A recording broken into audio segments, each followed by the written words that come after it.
International standards తో quality education అందిస్తుంది futuristic edu initiatives.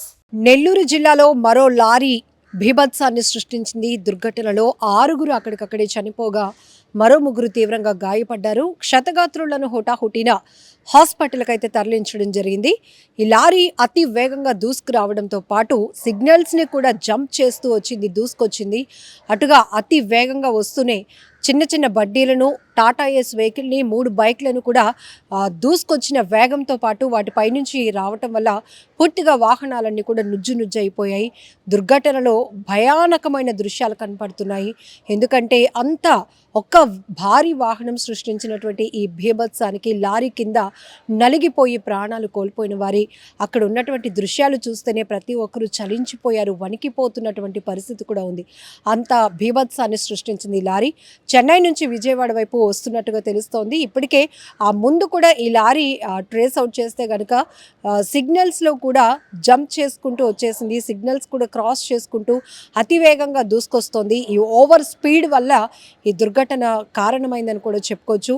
అసలు ఎందుకింత నిర్లక్ష్యం అర్థం కావటం లేదు. ఇప్పుడు ఎన్ని కుటుంబాలు రోడ్డును పడ్డాయి, ఎన్ని కుటుంబాలు తమ పెద్ద దిక్కును కోల్పోయినటువంటి పరిస్థితి ఉంది. ఇప్పటికే కొంతమంది తీవ్రంగా గాయపడి హాస్పిటల్లో చికిత్స పొందుతున్నారు. సో ఇప్పటికే పోలీసులు అయితే కనుక లారీని కూడా సీజ్ చేశారు, డ్రైవర్ని కూడా అదుపులోనికి తీసుకున్నట్టు తెలుస్తోంది. చాలా బాధాకరమైన విషయం. ఎందుకంటే ఈ మధ్య కాలంలో రోడ్డు ప్రమాదాల తీరు చూస్తుంటేనే వణుకు పుడుతోంది. ప్రయాణం అంటేనే ఒక రకమైన ప్యానిక్ ప్రతి ఒక్కరిలో మొదలవుతోంది. బస్సా, లారీనా, లేకపోతే కార్లా, ఇలా ఒక్కొక్కటి విమానాల, ఇలా ఏది అని చెప్పడానికి లేదు. ట్రైన్ యాక్సిడెంట్స్, ఇలా ఏదైనా కూడా ప్రయాణం సుఖవంతంగా సౌకర్యవంతంగా సాగాల్సినటువంటి జర్నీలు కాస్త విషాదంగా మారిపోతున్నాయి. అప్పటి వరకు అక్కడ మాట్లాడుకుంటున్న వాళ్ళు మాట్లాడుకుంటున్నారు, వెహికల్ పార్క్ చేసిన వాళ్ళు పార్క్ చేస్తున్నారు. రోడ్డు కాబట్టి అనేక రకాల యాక్టివిటీస్ మనకి కనిపిస్తాయి. ఒక్కసారిగా మృత్యువు దూసుకొచ్చినట్టు లారీ బీభత్సంగా అతి వేగంగా వాళ్ళ మీదకు దూసుకొస్తుంటే ఆ సమయంలో ఊహించడానికి కూడా చాలా కష్టంగా ఉంది కదా. ఒక భారీ వాహనం, ఒక లారీ అలా అమాంతంగా దూసుకొచ్చేస్తూ ఉంటే ఎటు తప్పించుకోలేక అక్కడ ఉన్నవారు ఎంత నలిగిపోయి ఉంటారో కూడా మనం అర్థం చేసుకోవచ్చు.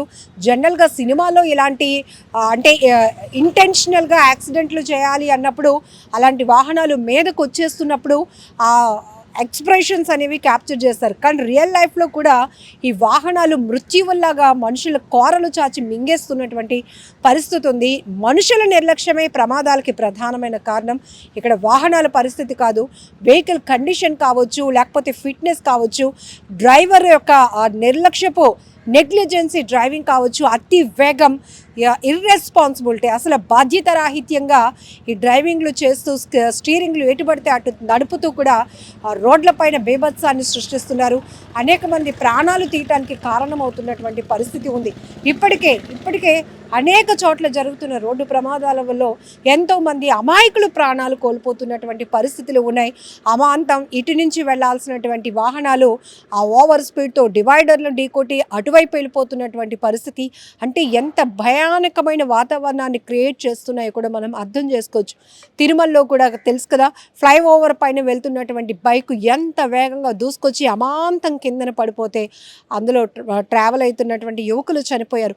ఇలా అతి వేగమే రోడ్డు ప్రమాదాలకు ప్రధానమైన కారణమవుతోంది.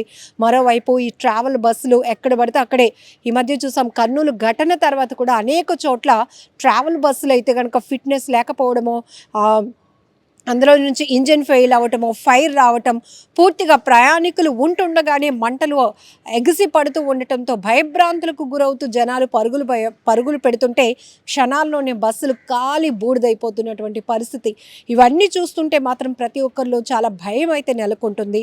ఈ ఘటనలు ఇంకా మరవక ముందే ఇప్పుడు నెల్లూరు జిల్లాలో జరిగినటువంటి ఎస్విజిఎస్ నేషనల్ హైవే పైన ఈ లారీ బీభత్సం అనేది ప్రతి ఒక్కరి తీవ్రంగా భయభ్రాంతులకు గురి చేస్తోంది.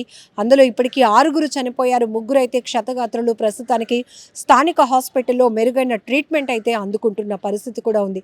ఏది ఏమైనా రోడ్డు ప్రమాదాలు పూర్తి స్థాయిలో అరికట్టాలంటే పోలీసు వ్యవస్థ, ట్రాఫిక్ సిస్టమ్ ఎంత పటిష్టంగా పనిచేయాలో ప్రతి ఒక్కరిలో కూడా అంతే అవేర్నెస్, ఒక బాధ్యత కూడా ఉండాలి. ఎందుకంటే రోడ్డు మీదకు వెళ్తున్నామంటే మీకేదైనా జరిగితే మీ కుటుంబ సభ్యులు ఏమైపోతారు, అయిపోతారు అనే ఆలోచన రావాలి. మీరేమైనా నిర్లక్ష్యంగా వెళ్తే మీ వల్ల మిగతా వాళ్ళ ప్రాణాలు ఏమైపోతాయో అనే ఆలోచన కూడా రావాలి. ఆ తర్వాత ఎంత రిస్క్లు, ఎన్ని కుటుంబాలు ఇప్పటికీ కూడా బాడీ పార్ట్స్ అని విరగ్గొట్టుకొని ఈ రోడ్డు ప్రమాదాల్లో తీవ్రమైనటువంటి గాయాల పాలయ్యి మంచానికి పరిమితమైన వాళ్ళ పరిస్థితి మరింత దారుణం. వాళ్ళు కోలుకోవాలన్నా అటువైపు ఆర్థికంగా కూడా చితుకుపోతున్నటువంటి పరిస్థితులు. ఇవన్నిటికీ కారణం నిర్లక్ష్యం, అతి వేగం, ఫిట్నెస్ లేని వాహనాలను రోడ్ల మీదకి తీసుకొచ్చి ఇలా బీభత్సాలని సృష్టించడం, ఇవన్నీ కూడా చాలా దారుణాతి దారుణమైన ఘటనలు.